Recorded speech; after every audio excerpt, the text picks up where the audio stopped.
All right, let's talk about what's probably the world's most mysterious book. For about 600 years, the Voynich Manuscript has been this complete puzzle. It's this medieval book, and it's just jam-packed with these bizarre drawings of plants that don't exist, super weird diagrams, and of course, a script that literally no one on Earth has ever been able to read. We're talking about a puzzle that has completely stumped the best of the best, cryptographers, linguists, you name it, for generations. But that might all be changing. Today, we're diving into what could be a brand new chapter in its incredible story. And look, this isn't just some weird fringe mystery that a few people obsess over online. No way. This thing is the subject of serious high-level study. I mean, think about this. Back in 1978, the National Security Agency, the NSA, called it an elegant enigma.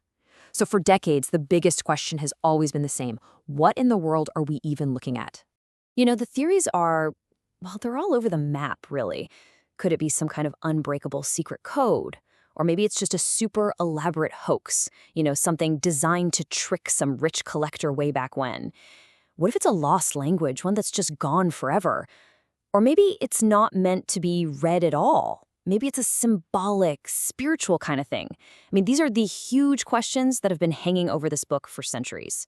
So for 600 years, this thing has basically been a locked box. But here's a thought.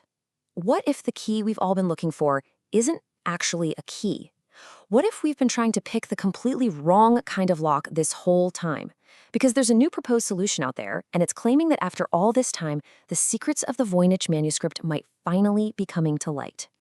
Okay, so let's talk about a glimpse of meaning. How do you even begin to crack a mystery that's 600 years old?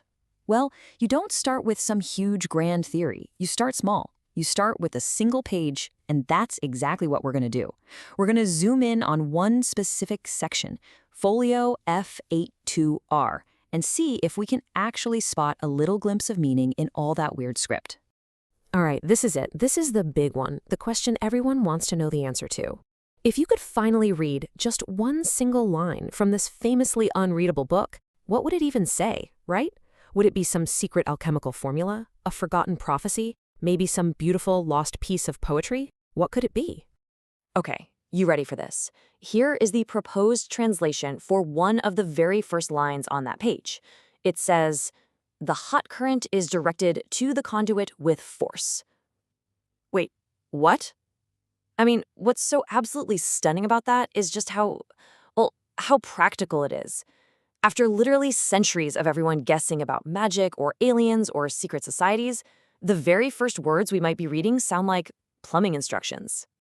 And that one line, believe it or not, sets the tone for the entire page.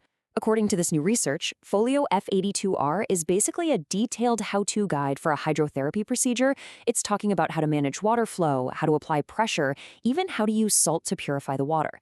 And all those super mysterious drawings, the ones with people sitting in weird tubes and pools? Well, maybe they aren't mystical visions after all. Maybe they're just diagrams for a 15th century spa. Okay, so let's get into the key to the sound. But hold on, how on earth do you get from that totally bizarre script to something so specific and technical? Well, this new theory argues that the answer isn't about code breaking in the way we usually think of it. It's about linguistics. It's about figuring out the sound that each of these strange symbols makes. So the core idea here is that the Voynich script isn't a cipher at all. It's a phonetic system. What does that mean? It means the symbols don't stand for other letters. They stand for sounds. Like the letters in our alphabet do. So this whole time, we've been trying to decrypt a book that doesn't need decrypting. It needs to be read, like read out loud. You just have to know what language you're speaking.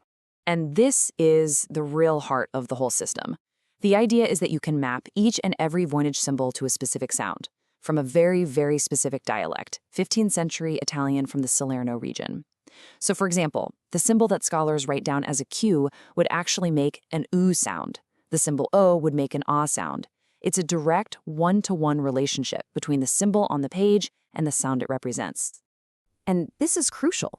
It's not just random guesswork. The researchers have laid out a really rigorous 5-step process that you can repeat. First, you start with the standardized script. Then you assign each symbol a unique ID. Then you convert those IDs into sounds using their system. After that, you group those sounds into what might be actual words in that medieval Italian dialect. And only at the very end do you translate it into a modern language. Every single step is traceable, it's based on clear rules, it's a real protocol. So, we move on to a world in danger. And this brings up a huge, huge question, right? If this is just a medical book, why on earth would you go to all the trouble of inventing a whole new script for it? I mean, why not just write it in regular Italian or Latin? Well, the answer, it's not in the book itself. It's in the world that this book was created in. See, all the linguistic clues point to one place, Salerno, in Italy. Now, Salerno was home to Europe's very first medical university. It was a major hub for practical, hands-on medicine. And here's the really crucial part. It had a very well-known, documented tradition of women practicing, teaching, and even writing about medicine. In fact, it was the home of the Trotula, which was a super famous foundational collection of texts all about women's medicine. Now, look at this timeline. It puts the creation of the manuscript into a pretty chilling context. Around the 1300s, you see women being formally pushed out of universities and licensed medical practice. Then boom, right in the middle of that period, from 1404 to 1438, the Voynich Manuscript is created. And just a few decades after that, the infamous Malleus Maleficarum, the Hammer of Witches, is published, and it explicitly connects female healers and midwives with heresy. The manuscript was written at the exact moment this kind of knowledge was becoming incredibly dangerous to have. And let's be clear, this danger was very, very real. We're talking somewhere between 40,000 and 60,000 people executed during the European witch hunts. That's a staggering number. And the overwhelming majority of them, we're talking up to 85%, were women. Specifically, a lot of them were midwives and healers. So when you see that, the whole context just changes everything, doesn't it? That private, secret script, it suddenly stops looking like some clever intellectual puzzle and starts looking a lot more like a shield. The point wasn't to stump codebreakers centuries later. The point was to create a practical tool to preserve life-saving knowledge at a time when simply having that knowledge could literally get you killed. So where does that leave us? A new story begins. Because if this theory holds up, it completely reframes how we see this manuscript. The story of the Voynich isn't ending. Oh no. A completely new story is just getting started. What we're talking about here is a fundamental shift, a whole new way of looking at this thing. The manuscript could transform from an unreadable cipher into a functional medical manual, from a fun intellectual puzzle into a priceless historical document, and maybe most importantly of all, it could become a rare, precious window into a world of women's medical knowledge that was systematically erased and silenced. Because, you see, solving the script is not the finish line. If this system really works, it's the starting pistol. It kicks off a whole new field of research. The real work is only just beginning. We're talking about translating all 240 pages, trying to reconstruct the medical knowledge that's locked inside, and truly understanding the world of the people who wrote it. And that leaves us with one last, pretty powerful thought to chew on. For 600 years, our whole focus has been on trying to break the code. But what if we finally can? Well, it might mean the real challenge is just getting started. And that's the challenge of finally listening to the voices of the authors. These women who went to such incredible lengths to make absolutely sure they would not be forgotten.